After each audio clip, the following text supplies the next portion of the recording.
kepingin ganti tema, Pak. Karena Bapak dari tadi isi temanya sama terus di mana-mana. Ya, salam teman-teman semuanya, selamat sore dan Tuhan Yesus memberkati kita semuanya. Segala pujian, hormat, dan kemuliaan hanya bagi Tuhan saja. Haleluya. Amin.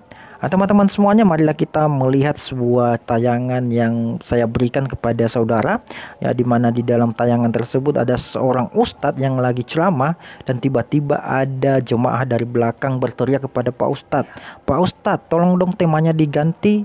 Tolong dong temanya diganti, jangan itu-itu saja temanya." Dan ini sangat lucu sekali ya, karena hal ini seharusnya tidak boleh terjadi di kalangan penceramah, tetapi apa boleh buat ya, para ustadznya juga, para penceramahnya juga tidak bisa mengontrol perkataannya. Mereka hanya suka untuk menebarkan kebencian. Saya rasa saudara tidak percaya, marilah kita tonton videonya. Selamat datang pada Pak Ustadz. Saya memantau, maksudnya saya mendengar ceramah Ustadz. Dari kemana-mana saya dengar ceramah Ustadz, temanya hanya itu saja. Apa Ustadz tidak ada punya ilmu yang lain? Atau membuka ceramah-ceramah isi Al-Quran yang lain?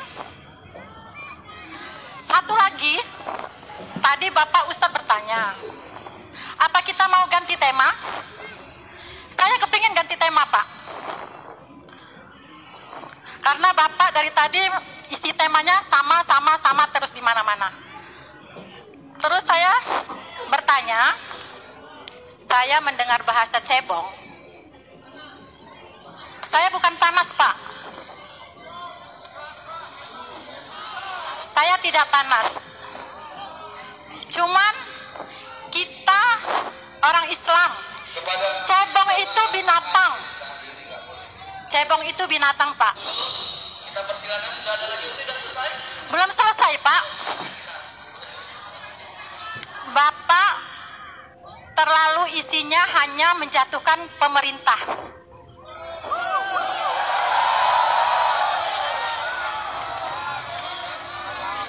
Sabar.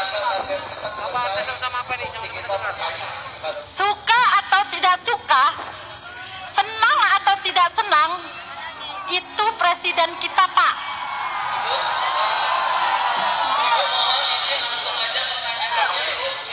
Langsung pertanyaan, Ibu langsung pertanyaan. Pertanyaan saya, Langsung pertanyaannya, Bu, langsung. Langsung pertanyaan. Pertanyaan saya, Bapak hanya menjatuhkan pemerintahan. Secara pribadi saya berikan apresiasi yang setinggi-tingginya kepada ibu yang satu ini ya, karena dia berhasil menghentikan ceramah Pak Ustadz yang menurutnya tidak baik dan tidak cocok dilakukan oleh seorang penceramah. Itu dulu yang paling penting ya. Ibu ini melihat ya, ceramah Pak Ustadz ada yang tidak sesuai ya. Dia melihat ada unsur kebencian di situ, berupa hujatan kepada seseorang, dan ibu ini ya melihat bahwa ya apa yang dilakukan oleh ustadz itu tidak benar dan tidak sesuai pada koridornya. Ya, makanya dia langsung berteriak dari belakang itu ya. Dia memanggil-manggil, "Pak Ustadz, tolong ya, temanya dong diganti ya. Temanya jangan itu-itu saja." Ya. Dan saya mau katakan bahwa tindakan yang dilakukan ibu ini adalah merupakan tindakan yang sangat mulia sekali dan perlu diapresiasi ya. Dan saya juga berpesan kepada saudaraku muslim ya, agar ya ibu ini dijadikan sebagai contoh ya. Ya, jangan sampai kita terbelah ya, berpecah hanya gara-gara ceramah-ceramah yang tidak sesuai dengan ajaran Islam ya. Saya mau katakan bahwa ya, seharusnya ketika saudara melihat ada oknum-oknum atau para ustadz-ustadz yang tidak bisa berceramah, sebaiknya jangan dikasih panggung. Ya, karena hanya membuat perpecahan, hanya membuat hujatan kebencian kepada orang lain, dan itu tidak bagus. Ya. Dan kepada para pengundang juga agar lebih hati-hati untuk mengundang seorang penceramah dalam sebuah acara. Ya. Sebaiknya ditelusuri dulu latar belakang ustadznya seperti apa. Ya. Jangan seperti Ustadz Yahya Waloni yang suka mengadu domba, ya, yang suka menebar kebencian, yang suka menghina. Jangan diberikan panggung kepada orang-orang yang seperti itu, karena itu hanya membuat perpecahan di tengah bangsa ini. Nah, saudaraku yang berkati Tuhan, saya mau katakan bahwa ya, kalau di dalam pribadi saya terjadi hal yang semacam itu, ya, saya rasa saya sangat malu sekali, ya. Contohnya misalnya saya sedang berkhotbah, ya, dan tiba-tiba ada jemaat saya dari belakang manggil-manggil, "Pak, tolong dong Pak, temanya diganti. Tolong dong Pak, temanya diganti. Jangan itu saja." Ya, saya rasa ya, secara pribadi saya malu sekali dengan hal itu.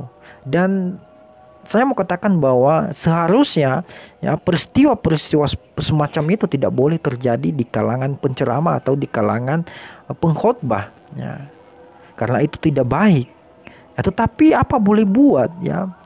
Sementara penceramahnya juga tidak bisa mengontrol dirinya, ya. Tidak bisa mengontrol perkataannya, ya. Dia tidak bisa memberikan ceramah-ceramah yang sesuai dengan ajaran yang ada di dalam Al-Quran atau yang ada di dalam kitab suci. Ya. Saya sekali lagi katakan bahwa marilah, ya, undang para penceramah yang bisa mencerdaskan kita. Ya. Kita bisa belajar dari mereka dan kita bisa teladani dan bisa kita jadikan contoh sebagai teladan di dalam kehidupan kita, ya. Nah, setelah yang berkati Tuhan, mungkin itu saja yang bisa saya sampaikan. Terima kasih dan Tuhan Yesus memberkati kita semuanya.